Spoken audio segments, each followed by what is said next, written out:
우리가 사도행전을 통해서 그 초대교회의 역사를 보는데, 초대교회 역사는 다른 말로 하면 바로 복음이 예루살렘에서부터 확산되어서 퍼져나가는 역사입니다. 그러니까 복음이 퍼져나가는 방법이 여러 가지로 다양합니다. 시간, 장소, 방법 모든 게 다양한데, 오늘은 또 하나의 방법을 봅니다. 초대교회는 예루살렘이 중심이 되어서 그 120명의 성도들이 그 마가의 다락방에서 성령의 능력 주심을 입고 복음을 증거합니다. 폭발적으로 성장하지만 결국 거기는 핍박을 받아서 나갈 수밖에 없게 되죠. 그 나가는 대부분의 사람들이 평신도라고 그랬습니다. 사도들은 거기 있었다고 그랬어요. 평신도들이 나갑니다. 그래서 그 중에 하나가 빌립이 사마리아에 가서 전도하는데 엄청난 역사를 보게 됩니다. 빌립은 애초에 예루살렘 교회에서 구제를 하다가 문제가 생겨서 그 유대파와 헬라파로 나눠 있는데, 그 헬라파 사람들이 차별당한 데에서 오히려 그쪽 사람들 중에서 7명을 뽑죠. 그 중에 하나가 빌립인데, 성령이 충만한 사람, 지혜가 충만한 사람, 그가 예루살렘에서 성도들이 다 흩어져 나갈 때 그는 사마리아에 가서 복음을 증거합니다. 그런데 사마리아에서 놀라운 역사를 경험하게 됩니다. 수많은 사람들이 예수님을 믿고, 또 그가 귀신을 쫓아내고 병을 낫게 하고 이런 일들이 막 벌어지니까 정말 재밌죠. 그런데 바로 그때에 거기서 재밌게 복음을 증거하고 있는데, 그때 하나님께서 그에게 광야로 가라 합니다. 광야로. 근데 그때 벌어지는 이 장면, 이제 새로운 단계로 접어드는 복음의 확장, 이것을 우리가 보게 됩니다. 한번 26절부터 볼까요? 주의 사자가 빌립에게 말하여 이르되, 여기 주의 사자라고 이야기했습니다. 사실 주의 사자가 누군지는 모르죠. 천사일 수도 있고, 뭐 천사일 가능성이 제일 많죠. 아니면 성령일 수도 있고. 사실 이 구약 성경에서는 천사라는 말이 나오는 게 아니고 항상 하나님의 사자라고 얘기 나옵니다. 근데 구약 성경에서 보면 하나님의 사자는 천사이거나 아니면은 이 육체로 오시기 전에의 예수님, 그래서 하나님 자신, 이렇게 얘기를 하는데, 바로 여기서는 아마 성령님이나 아니면은 천사를 통해서 이야기하지만 역시 하나님이 하시는 말씀입니다. 빌립에게 말하여 이르되, 일어나서 남쪽으로 향하여 예루살렘에서 가사로 내려가는 길까지 가라 하니 그 길은 광야라. 한참 열심히 잘하고 있는데 성령께서 이야기합니다. 일어나라. 자리를 털고 일어나라. 그리고 남쪽으로 가라. 사마리아는 이스라엘의 북부 지방이거든요. 갈릴리 바로 밑에 지방입니다. 근데 그 사마리아 전체 지방에서도 사마리아 시는 북쪽에 있어요.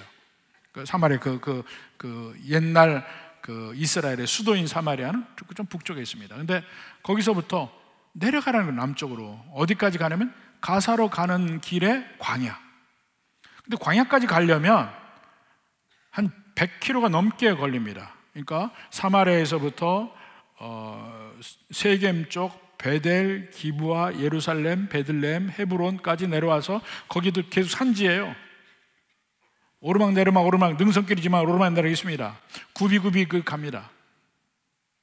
헤브론에서부터는 쭉 내리막길로 내려옵니다. 그래서 부엘세바까지 가고 헤브론으로 내려와야 이제 사막 지역이 있는데 바로 그쪽인 것 같아요. 근데 가사로 가는 길, 가사는요 지금 이스라엘의 가장 남서쪽입니다. 지중해 연안 쪽에 이집트하고 바로 국경을 접하고 있는 곳이 가사예요. 그 가사 지방이 옛날에는 블레셋 땅이고, 거기가 비옥한 땅이라서 전부터 사람들이 많이 살아요. 옛날 블레셋 땅이었어요.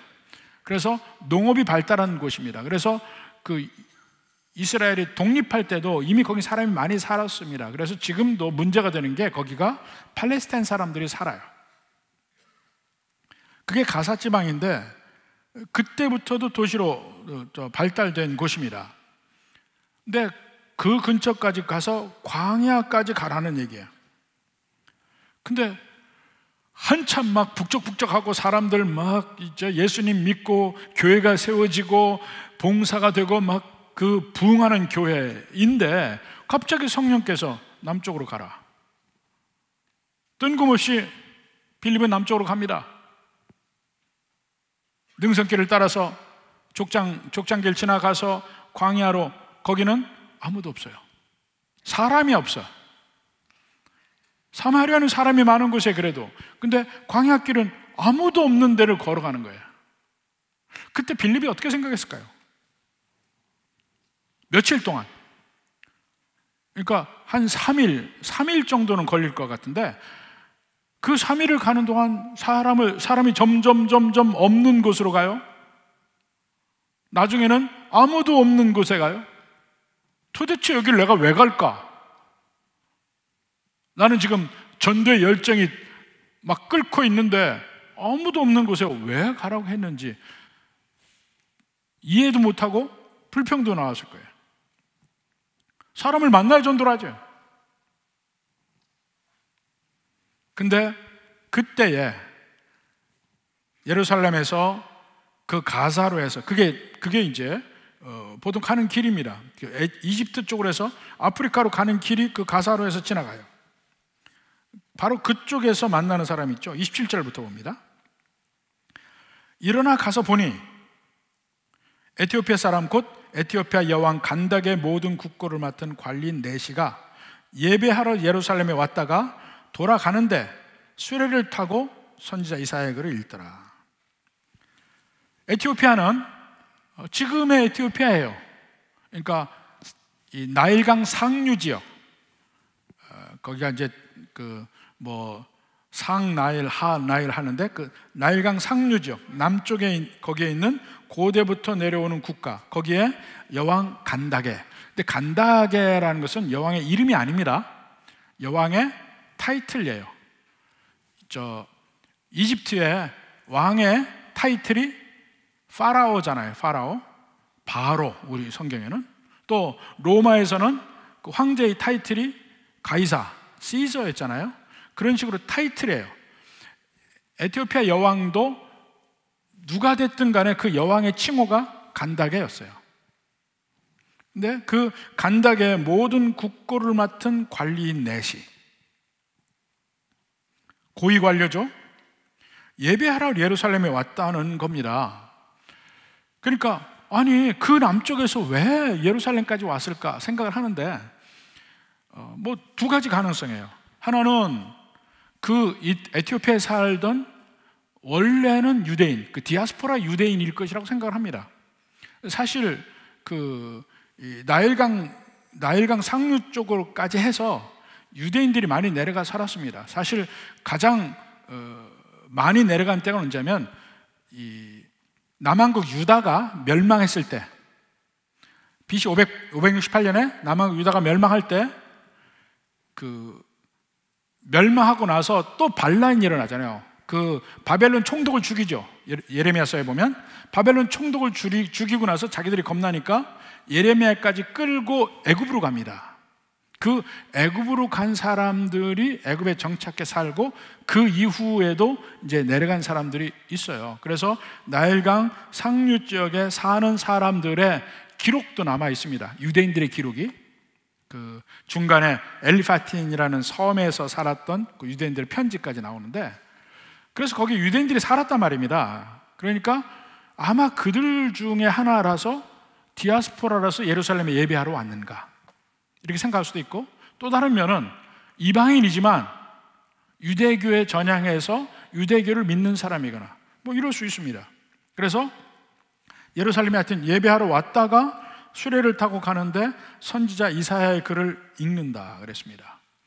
사실 이것이 굉장히 특별한 사건입니다. 특별한 일이에요, 사건보다도. 왜냐하면 그가 이사야서를 읽었다는 거야. 근데 지금의 입장에서는 이사야서 읽는 게 뭐가 대단한가 싶으면 그때는 대단한 일입니다.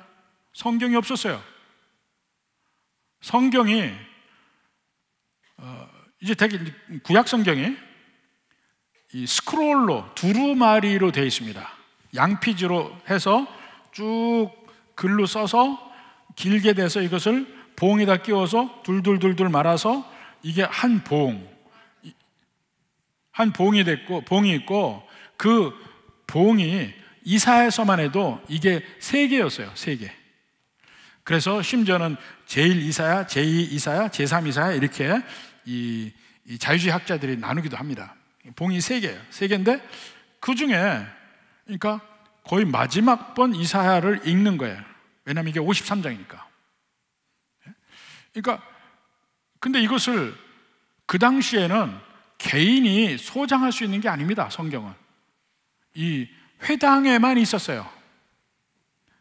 각 지역에 유대인들이 사는 마을에 회당이 하나씩 있죠. 회당이 있으면, 시나고그가 있으면 그 시나고그에 방이 하나, 성경 방이 있어요. 상당히 커야 합니다. 왜냐하면 39권 구약 성경이 들어가야 되니까. 이 봉이, 그러니까 이사야서 같이, 이사야서나 예레미야나 이런 것들은 봉이 2개, 또 이사야는 제일 기니까 3개, 다른 건 2개, 작은 건 1개 이렇게 되어 있습니다. 그러니까 성경 방이 있어야 돼요. 그걸 개인이 어떻게 갔습니까? 개인이 못 가져요. 신약교회에 와서도 성경이 없었습니다. 물론 신약 성경은 그런 양피지도 있지만 주로 쓴 것이 파피루스에다 썼어요. 파피루스 종이에요. 그래서 잘 없어지기도 하고 사본이 많기도 하고 합니다. 근데 개인이 성경을 읽을 수가 없기 때문에 유대인들은 안식일 날 와서 예배 드리는 가운데 성경 읽기가 있는 거예요. 그 성경방에서 두루마리를 가져와서 성경을 읽어요. 바로 예수님도 그 가운데 성경을 읽는 거예요. 그래서 쭉 이렇게 읽어가고, 아니면은 그 회당에서 이제 성경 외우기를 시킵니다. 외우기를 시켜요. 그렇지만 개개인이 성경을 가질 수는 없어요. 초대교회 중세까지 와서도 개인이 성경을 가질 수는 없습니다. 그래서 이 초대교회 중세교회까지만 해도 그 교회에 성화들이 많이 있어요. 근데 그 성화들이 그냥 있는 게 아니고 많은 경우에 그 성화가 쭉 도배를 해서, 초대교회 가면 도배를 해서 스토리가 되어 있습니다. 예수님이 그 나시는 거, 뭐 세례 받는 거, 뭐 하는 거 쭉 그 스토리가 돼서 예수님의 생애를 다 그려놓은 성화가 있는 이유가 성경이었기 때문에, 교회 와서 성화를 보면서 복음을 가르쳐야 되기 때문에 성화들이 발달했던 거예요. 개인이 성경이 없죠. 근데 특히 중세시대 가면, 중세시대에서는 로마 천주교에서 그 헬라어 히브리어로 되어 있던 성경을 라틴어로 번역을 합니다. 제롬이라는 사람을 통해서 그 라틴어로 번역하는데, 그 번역한 본을 벌게이트라고 그래요. 라틴어 성경이. 이 벌게이트를 The Bible, 유일한 성경으로 영감받은 성경이라고 했어요. 히브리어 그 원어로 된 게 아니고 이 라틴어 성경이 영감받은 성경이라. 그래서 여기에서 조금이라도 어긋나면 안 된다고 했어요. 근데 라틴어를 누가 합니까? 라틴어는 사제들이나 하고 신학교 교수나 하고 다른 사람은 몰라요. 예배도 라틴어로 드렸어요. 그러니까 성도들이 뭘 알겠어요? 가만히 있다가 나오라 그러면 나가서 떡 하나 받아먹고 돌아가는 게 전부였어요. 이제 그러다 보니까 이 성경을 교황청에서 왜곡하기 시작해. 자기들의 입맛에 맞게. 그러면서 면죄부도 팔고 하니까 문제가 생기죠. 그 교회의, 로마 천주교의 문제를, 라틴어를 알고 성경을 읽는 사람들이 바로 그 문제의식을 갖습니다. 신학자들이 문제 제기를 하기 시작해요. 루터도 신학자였잖아요. 이것은 성경에 어긋나는 것이다. 우리는 성경으로 돌아가야 된다. 이것이 루터가 종교개혁을 촉발한 그 이유거든요. 그래서 종교개혁이 딱 시작되면서 루터가 제일 먼저 한 것이 독일어로 성경 번역하는 일을 했습니다. 근데 루터 전에도 이미 그 교회의 문제점을 인지하고 그들이 그 문제점을 인지한 사람들이 한 일이 뭐냐면 성경을 자기네 나라 말로 번역하는 일을 했습니다. 대표적인 사람이 위클리프가 이 성경을 자기네 말로 번역을 했어요. 그런데 로마 교황청에서 이걸 강력하게 막았습니다. 라틴어 말고는 성경이 있어서는 안 돼. 자기들만 독점해야 돼. 그래서 그 성경 번역하는 사람들을 화형에 처하는 거야. 그래서 그 화형 당사는 위클리프나 얀 후스나 이런 사람들이 화형을 당합니다.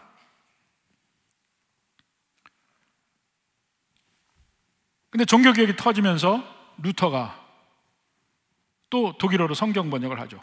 그게 가장 요체, 성도들을 깨우기 위해서는 성경을 안겨줘야 된다 이거예요. 근데 문제는요, 또 다른 문제는 뭐냐면 지금 우리가 그 성경이라고 누구나 다 가지고 있지만 이게 얼마나 큰 복인지를 알지 못하는 거예요. 그 전에는 인쇄술이 없잖아요. 그러니까 전부 필사였어요.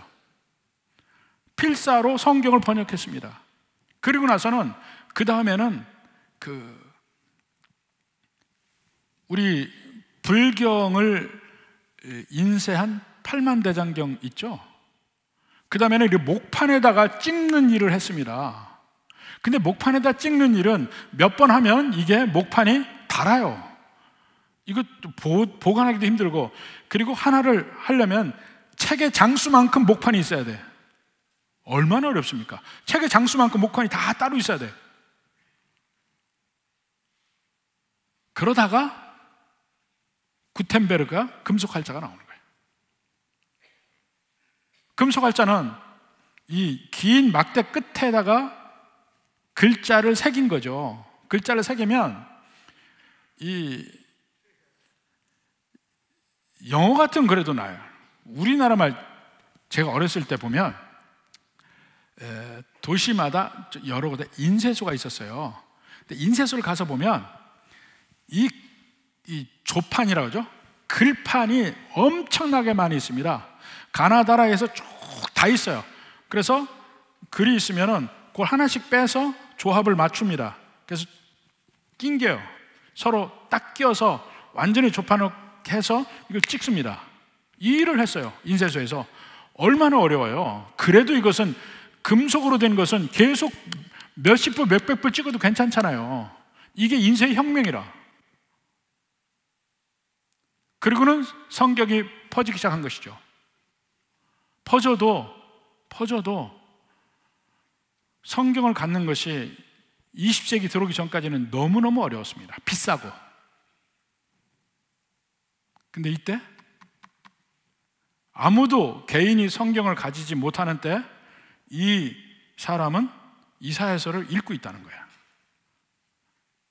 그러니까 이 사람이 엄청난 돈이 있고 재력이 되고 한 나라의 재무장관이잖아요. 그러니까 그런 모든 면에 대해서 이사야서를 본인이 가지고 있었던 것 같아요.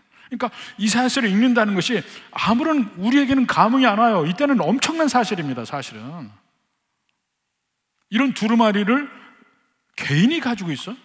근데 그걸 읽고 있다는 말이에요. 그러니까 이것이 그냥 평민을 전도한다는 거와는 전혀 다른 개념입니다. 정말 여러 가지 재력지되고 이런 사람에게 복음이 증거가 되는 것입니다. 그래서 이사야서를 읽고 있어요.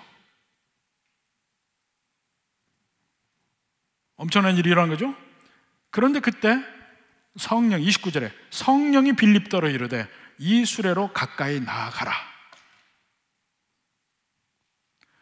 거기까지는 빌립이 가면서 도대체 아무도 사람을 못 보는데 지금 전도하는 사람 여기다 놓고 이게 무슨 짓을 하는 겁니까 하나님? 할 수도 있었을 거예요.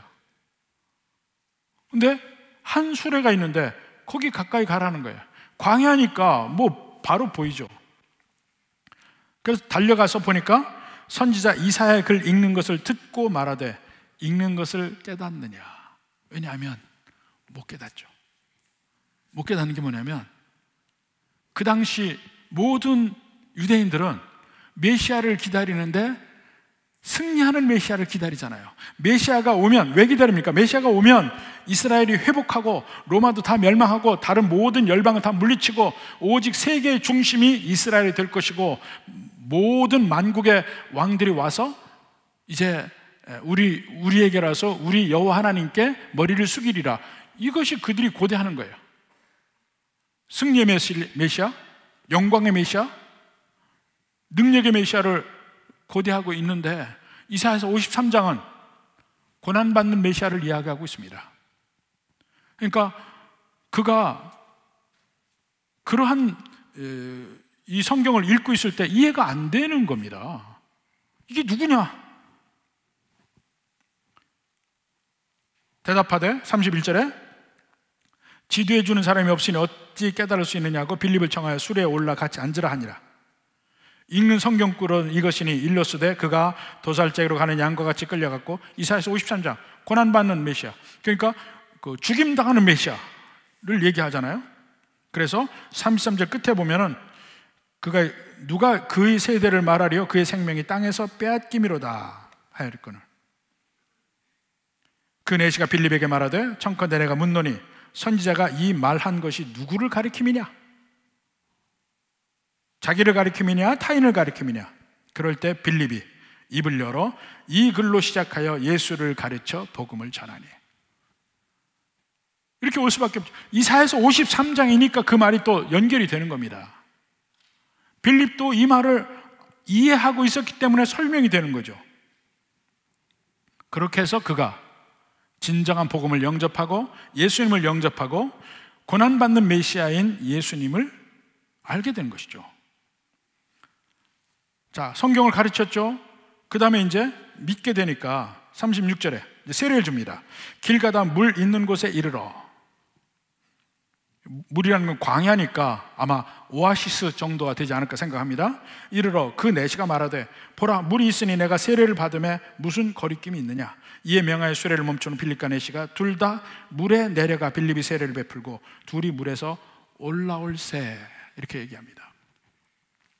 이 구절이 그 세례에 관해서 상당히 중요한 구절입니다. 왜냐하면 세례가 지금 개신교 전체에서도 행해지고 있는 세례의 종류가 전부 세 가지입니다. 세 가지. 침수례가 있고 관수례가 있고 살수례가 있고 세 가지예요. 이 침수례 또는 침수례는 물속에 완전히 들어갔다가 나오는 거예요. 침례라고도 하죠. 그래서 침수례인데, 이제 침례교에서는 세례의 유일한 방법은 침례이다. 물속에 들어갔다 나와야다. 이렇게 주장을 합니다. 근데 우리는 그렇게 생각하지 않아요. 침수례만이 세례가 아니고 얼마든지 다른 종류의 세례도 있다고 생각을 합니다. 두 번째 세례가 뭐냐면 관수례라고 합니다.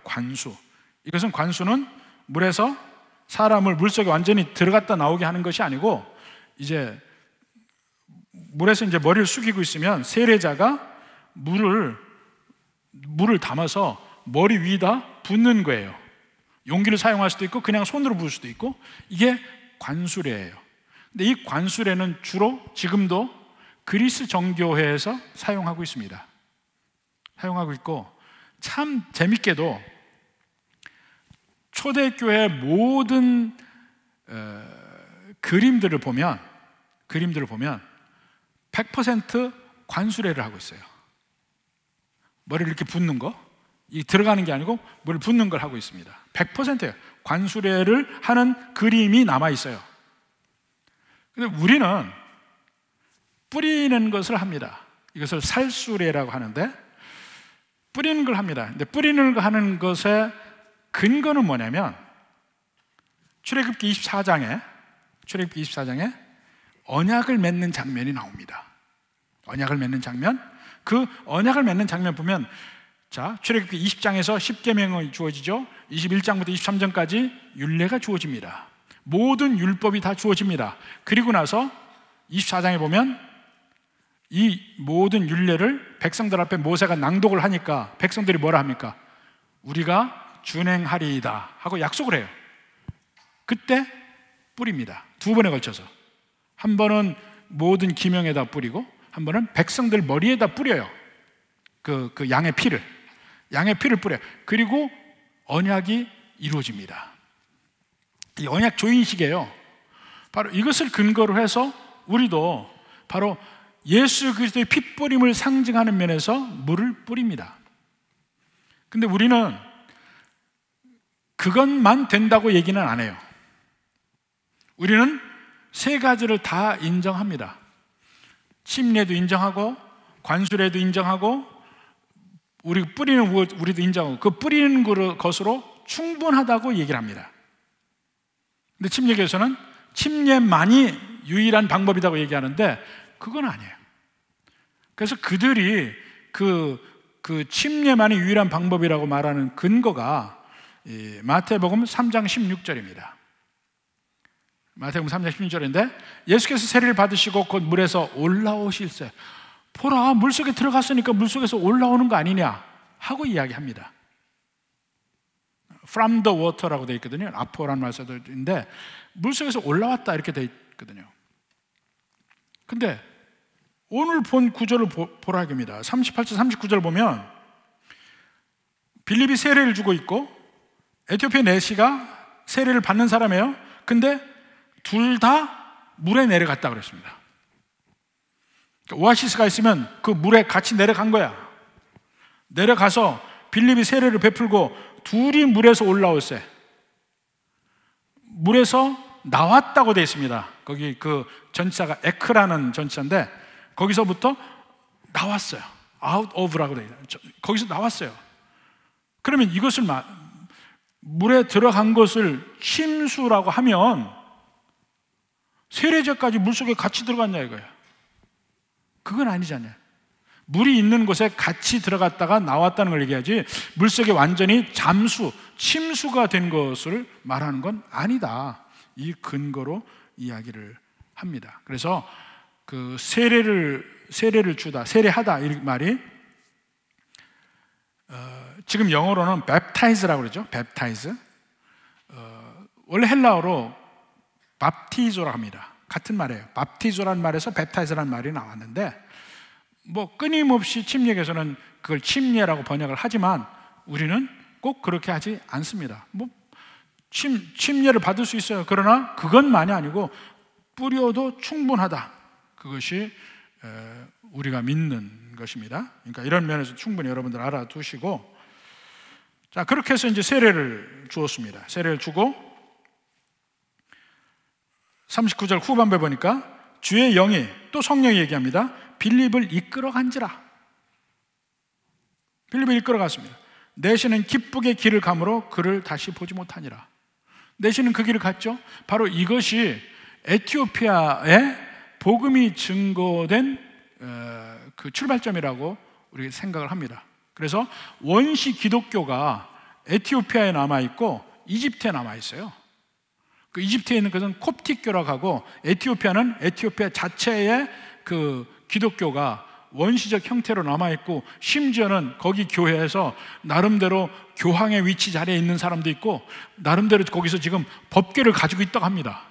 법궤를. 그래서 실제 뭐 미국의 그 어떤 탐사 프로그램에서 직접 가서 법궤 있는 데까지 간 탐사 프로그램도 있고 그래요. 그들이 지금 가지고 있습니다. 뭔지는 모르겠어요.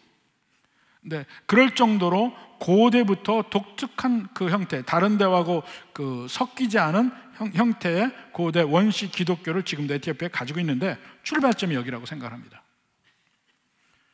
그리고 나서 마지막 에필로그 나옵니다. 40절에 빌립은 아소도에 나타나 여러 성을 지나다니며 복음을 전하고 가이사랴에 이르니라. 가이사랴는 그 해변가로 이스라엘의 지금의 해변가로 해서 거의 북쪽 갈메살 직전까지 가면 거기에 가이사랴라는 그 항구 도시가 나옵니다. 옛날 그 가이사랴 유적지도 있고 히포드로움도 있고 항구도 있고 그렇습니다. 근데 거기에 갔죠. 근데 빌립이 그 가이사랴에 정착을 한 것 같아요. 왜냐하면 나중에 사도행전 21장 나중에 보면 21장 8절에 봅시다. 사도행전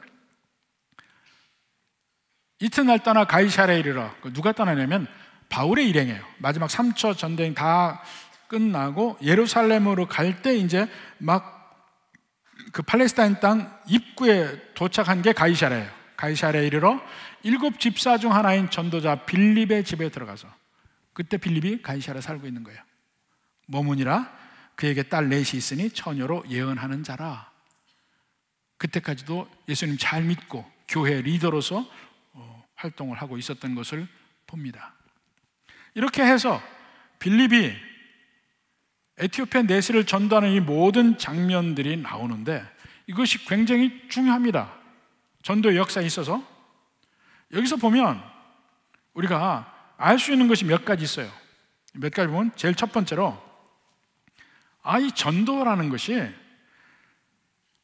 하나님이 주도적 역할을 하시는구나 하는 것을 알 수가 있습니다. 하나님이 주권적으로 역사하세요. 먼저 복음이 증거되는 장소도 하나님이 정하셔요. 처음에는 예루살렘이었습니다. 예루살렘 부흥했는데 핍박이 가해지니까 그 다음에 흩어지잖아요. 이제 사마리아, 빌립이 사마리아 가서 복음 증거할 때 엄청나게 부흥하고 복음이 흥황합니다. 그런데 그때 갑자기 또 주의 성령께서 빌립에게 가사 쪽으로 가라는 거예요. 광야로 가고 쭉 빌립이 그 성령의 인도하심을 받아서 가이사랴까지 가는 광경이 하나님이 인도하시는 걸 봅니다. 또 전도의 방법도 다양합니다. 사마리아에서는 한 번에 여러 사람에게 전도한 거예요. 여러 사람이 모였을 때 복음을 선포하고 거기서 놀라운 기적들도 나타나고 이런 일들이 막 벌어집니다. 그렇게도 전도할 수도 있고 이제 강력한 성령의 능력이 막 나타나요. 근데 광야로 가는 길에서 만난 그 에티오피아 내사를 전도할 때를 보면 그때는 한 사람을 전도하는 개인 전도야. 능력이 나타난 것도 아니에요.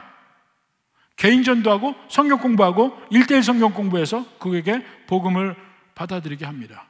그리고 세례까지 주잖아요. 능력이 나타난 게 아니에요. 이렇게 다양한 방법으로 복음을 증거하게 합니다. 전도의 대상도 처음에는 유대인이었어요. 그 다음에 사마리아 사람이었어요. 심지어는 아프리카 사람이에요. 누구에게든지 복음을 증거하는 하나님의 방법이 있는 것이 그걸 우리가 택한 게 아니라니까요. 빌립이 택한 게 아니에요. 사마리아 간 것도 핍박당해서 가게 됐죠. 사마리아에서 광야로 간 것도 성령께서 인도해서 가셨죠. 거기서 또 떠나라니까 떠나서 가이사랴까지 가죠. 하나님이 정하시고 하나님이 인도하시고 대상도 하나님이 정하시는 거예요. 철저하게 하나님의 주권적 인도하심 속에서 복음이 증거돼요. 근데 그 중에 또 하나, 그런 하나님이 주권적으로 역사하시는데 그 가운데 사람을 쓰신다는 거예요. 여기서는 빌립이라는 사람을 쓰죠. 근데 빌립이라는 사람의 순종을 통해서 하나님의 역사가 나타나요. 그는 제일 먼저 예루살렘에서 인정받은 성도로서 일을 했잖아요. 오늘날로 얘기하면 그는 임직투표에 된 거야. 오늘날로 얘기하면 사람들에게 인정받아서 성령이 충만한 사람, 지혜가 충만한 사람, 뽑힌 사람이에요. 그러니까 예루살렘에서도 아주 인정받은 사람이었죠. 근데 핍박이 있으니까 떠날 수밖에 없었는데 사마리아로 가죠, 광야로 가죠, 가이사랴로 가죠. 주께서 인도하시는 대로 갑니다. 근데 그 인도하심의 방법도 다양했어요. 처음에는 환경적으로 핍박을 통해서 갈 수밖에 없었어요. 예루살렘에 남아있을 수가 없으니까. 퍼지는데 자기는 그 중에서 사마리아로 간 거예요. 하나님의 사자가 또 말씀을 전해줘서 광야로 가라니까 또 가요. 성령께서 에티오피아 내시 그 수레까지 가라니까 가. 세례를 주고 나서는 또 뒤풀이라는 게 재밌잖아. 근데 뒤풀이를 못하게 빨리 가라는 거야. 바로 또 빌립은 또 떠나고 내시는 내시대로 그 길을 가고 둘이 다시는 만난 적도 없고 감사할 겨를도 없이 서로 헤어진 거야. 다 빌립이 순종을 합니다. 하나님 인도하신 대로. 그러니까 여기서 필요한 게, 순종하기 위해서 필요한 게 뭡니까? 하나님 뜻을 알아야 될 거 아니에요. 순종하는 자세도 필요하고. 어떻게 해야 우리가 하나님 뜻대로 순종하며 갈 수 있을까요? 우선 주파수가 하나님께 맞춰져야 되니까 우리는 기도해야 돼. 근데 기도만으로 하나님께 주파수가 맞춰지는 건 아닌 것 같아. 기도할 때도 보면 내 뜻대로만 기도할 수 있으니까.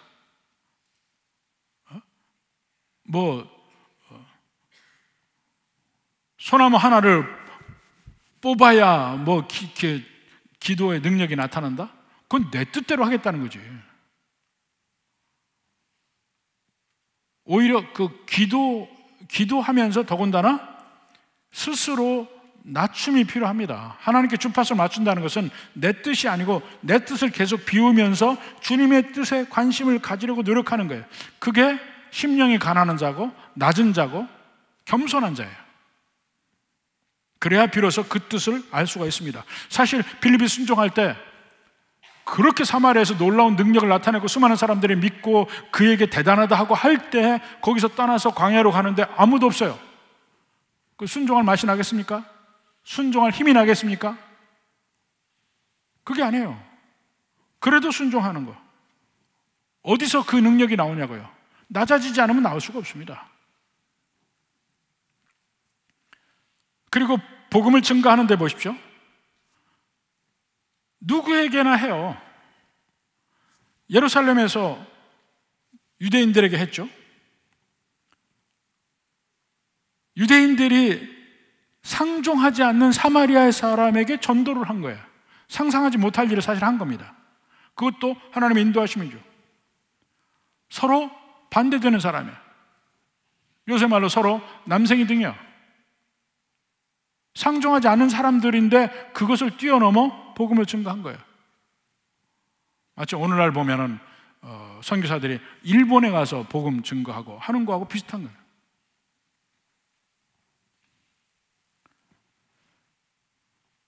결국 그러다가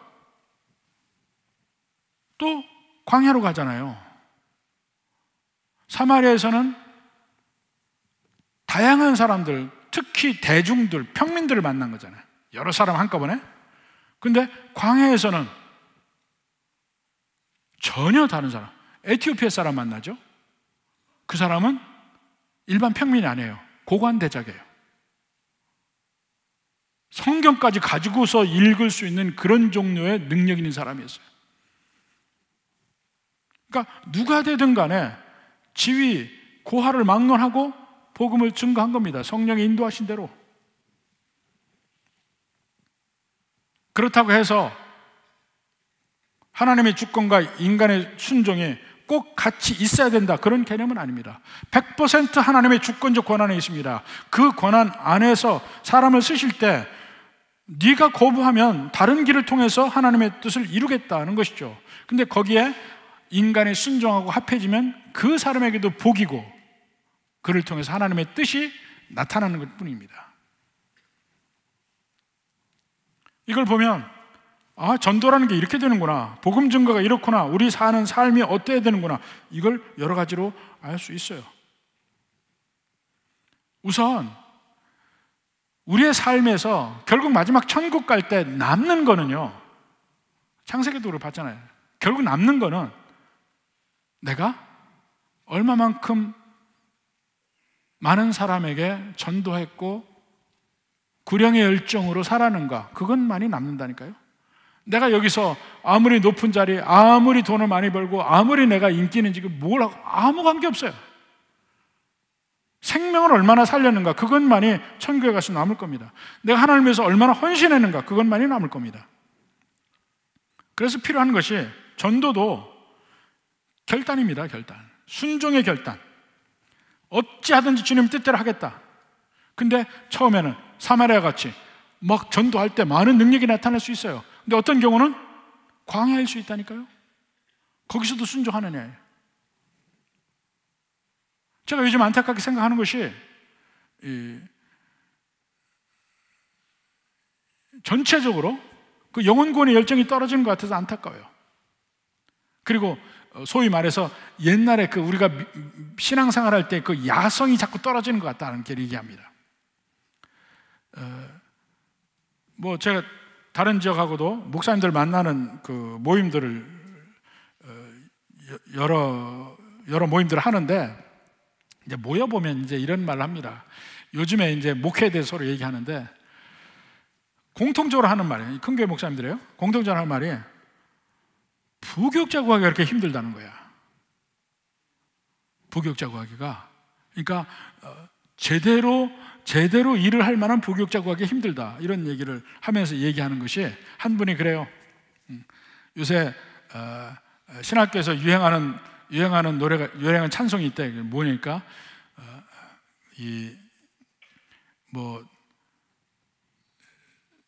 푸른 바다 나서니 어디든지 가오리다. 그 찬송을 조금 돌려 불러요. 어디든지 가오리다. 대전까지 가오리다. 그런데 대전 밑으로 안 온대요. 그래서 대전에 있는 목사님이 물어봤어요. 대전까지 옵니까? 그러니까 대전도 안 온대. 신학교를 다니면서 교회 일을 안 하는 신학생들이 많다는 거야. 그래요?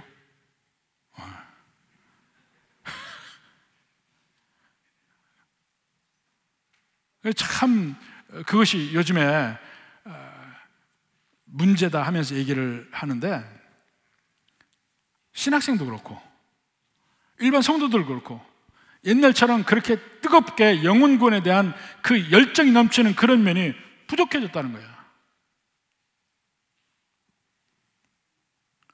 빌립처럼 사마리아 놀라운 능력 받느냐? 이제 광야 가라. 거기는 안 가요. 이럴 가능성이 많다는 거죠. 근데 끝까지 주님 뜻대로 순종해야 되겠다는 마음이 있을 때 장소도 가리지 않고 사람도 가리지 않고 낮은 사람, 높은 사람, 다양한 종류 사람 있잖아요. 근데 저 사람은 전도해도 좋고 이 사람은 전도할 필요 없고 전도해서는 안 되고 이 사람은 전도하기 힘들고 이렇게 가리지 말라는 거야. 우리 씨 뿌리는 자의 비유 있잖아요. 씨 뿌리는 자의 비유가 뭡니까? 여러 종류의 땅이 있는데 다 씨를 뿌리잖아요. 예수님도 그렇게 했고 우리에게도 그렇게 하라는 거예요. 사람 마음 미리 판단하지 말고 그냥 뿌려. 거두는 일은 그 다음에 하나님께서 하시는 일이에요. 그리고 그 마음밭은요, 처음에 막 반발하는 사람들, 그 사람들 길바닥이다 이렇게 생각하지 말라는 거예요. 그것만 조금 지나면 그 사람이 진짜일 수 있어요. 사람 가려서 하지 말라. 또 하나는 전도를 효과적으로 하려면 성경 공부 좀 해라. 만약에 빌립이 여기서 이사야에서 그 내용을 몰랐다면 무슨 말을 하겠습니까? 그래요? 나도 모르겠는데요? 그러면 어떻게 끝났지? 예수님 어떻게 증거할까요? 온전히 하나님께 순종하고 어디든지 가겠다 마음 먹고 누구에게든지 전도하겠다는 마음을 먹고 열심히 성경 공부해서 이 귀한 생명의 말씀을 누구에게든지 나눠주겠다 이런 마음이 있을 때 하나님의 구원 계획 속에 나도 쓰임받고 나도 생명의 일에 동참하고 함께 그 가운데 복을 같이 누리는 은혜가 있는 겁니다. 부디 이러한 은혜가 넘쳐서 복음이 흥황하는 우리 교회와 광주와 우리나라가 될 수 있기를 주님의 이름으로 축원합니다.